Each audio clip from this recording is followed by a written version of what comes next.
and have graced this occasion. Thank you so much, sir. Now, I would like to request Sir SD, please come over and speak a few words to us. एक तालियां तो हो ही जाएं। सबसे पहले मुबारकबाद इसलिए दूंगा स्कूल के मैनेजमेंट को, क्योंकि रेवाना कास्को वाले बच्चों का बेनिफिशरीज का यहाँ के जो मेंबर्स है उनके जो रैंप वॉक और सॉन्ग परफॉर्मेंसेस यहाँ का आपने ऑर्गेनाइज कराया है वो बहुत खूबसूरत है, बहुत उम्दा तरीके के थे। इस मुहिम को चले हुए काफ़ी अरसा हो गया, लगता है कि शायद हमें याद भी ना हो, लेकिन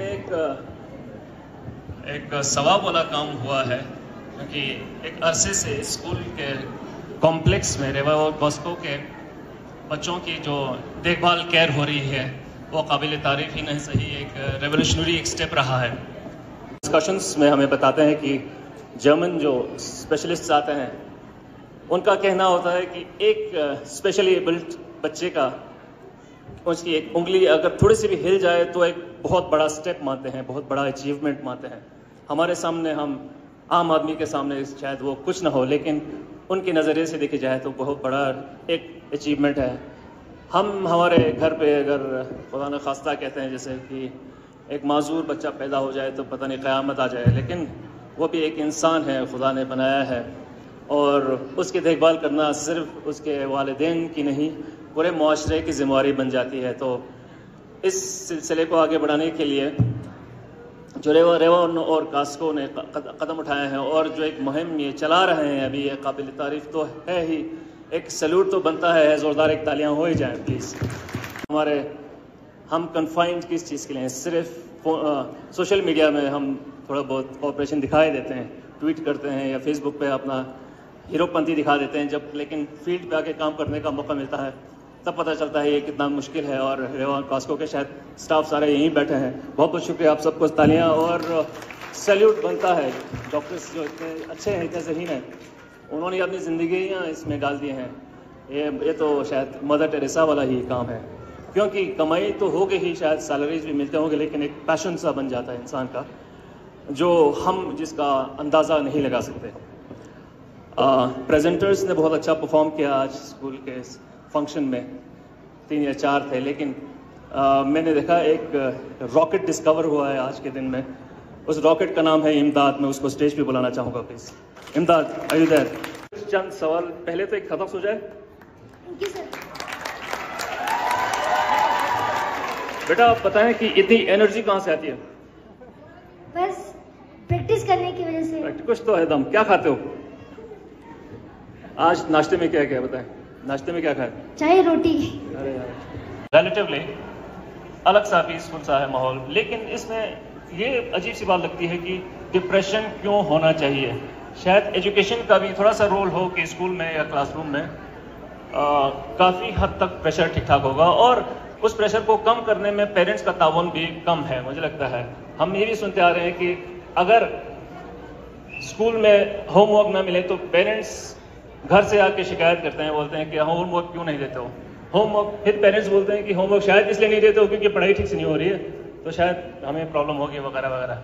मैं खुद एक पेरेंट हूँ डॉक्टर अब्राहम, मैं तो कोऑपरेट करूँगा और कहूँगा आपसे भी, अपील भी करता हूँ स्कूल मैनेजमेंट के साथ, होमवर्क का लेवल थोड़ा कम हो, बच्चों को घर जाके उसके बाद खेलने कूदने का थोड़ा टाइम मिले, अपने दोस्तों के साथ घूमने फिरने का टाइम मिले, और ग्रूमिंग दूसरे तरीके से सोशलाइज हो तो अच्छा भी है, वो इनकरेज भी करेंगे। और अब आज जाके जब हमारी डिस्कशन स्कूल मैनेजमेंट के साथ होती है तब ये भी बात आगे बढ़ी है कि नेशनल एजुकेशन पॉलिसी के तहत अब होमवर्क का लेवल कम करने की ज़रूरत होगी, और शायद बस्ता जो है बहुत भारी बैग 4-5 किलो का, उसको भी शायद स्कूल में ही रख के जाएँ, या स्कूल में ही स्कूल में ही बुक किताबें रखी जाएँ, तो बच्चे के जहन पे जो लोड है वो काफ़ी हद तक कम हो सकता है। ये एक पेरेंट के नाते एक सजेशन ही होगी, लेकिन हाँ हमें पता भी है जो डॉक्टर अब्राहम इस पॉइंट पे कुछ अपने लेवल पे भी कुछ काम कर रहे हैं, शायद आगे जाके हमें कुछ रिजल्ट देखने को मिले। लेकिन ये बात है कि एक अरसे से मुंशी हबीबुल्लाह मिशन स्कूल ने कुछ एथनिक फूड फेस्टिवल्स करवाए, ट्रेडिशनल ड्रेसेस के कॉम्पिटिशन्स करवाए, रैंप वॉक्स वगैरह और कितने सारे इवेंट्स ऑर्गेनाइज किए, जिसके बहाने ही हमारे सकाफत को काफ़ी बढ़ावा मिला। गुलजार हुसैन मुंशी साहब ने बजा फरमाया कि जैसे ले में कहते हैं कल्चर का बोलवाला अच्छा खासा प्रमोशन हुआ है, लेकिन करगिल में अभी हम काफ़ी पीछे हैं, 10 कदम पीछे हैं, तो 10 कदम आगे बढ़ने में ज़्यादा टाइम नहीं लगेगा। जो हमारा कल्चर छुपा हुआ है, इतना रिच कल्चर है, उसको आगे बढ़ाएं और पूरा दुनिया के सामने एक मुजाहरा करें कि यार यहाँ भी एक ग्रुप है, ट्राइबल, कितने अलग अलग ट्राइब्स के ग्रुप्स हैं और इतने उम्दा इलाके हैं जिनके कल्चर का, सकाफत का कोई मुकाबला नहीं है, वो सामने आए दुनिया के और दिखे।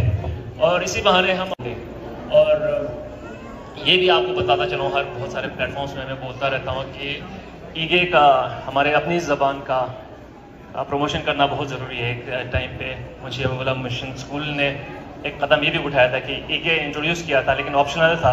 अब जाके शायद कंपलसरी करना ही पड़ेगा, क्योंकि अब लोग पढ़ रहे हैं, ज़बरदस्ती पढ़ाना ही पड़ेगा। इंफॉर्मेशन डिपार्टमेंट के मैगजीन में भी अब ईगे का एक चैप्टर इंट्रोड्यूस हुआ है पिछले इशू से। अब आगे जाके हर इशू में थोड़ा बहुत होगा, ताकि हम अपने ज़बान में ही अपनी बातें लिखें, अपने कल्चर का, अपने गाने, अपनी कहानियाँ अपनी ज़बान में सरल अंदाज में, सिंपल तौर पे लिखें। स्कूल मैनेजमेंट का और खासकर प्रिंसिपल साहब का शुक्रिया अदा करूँगा, इतना रंगारंग प्रोग्राम एक आज मुनक़्क़िद किया है और ऐसा लग रहा था कि जैसे हम किसी एक शादी के तकरीब में बैठे हों। चीफ एजुकेशन ऑफिसर सोनम साहब ने इनको सही फरमाया कि करगिल का एजुकेशन का लेवल ठीक ठाक है, काफ़ी इम्प्रेसिव है और यही नहीं रुकना है, आगे बढ़ना है।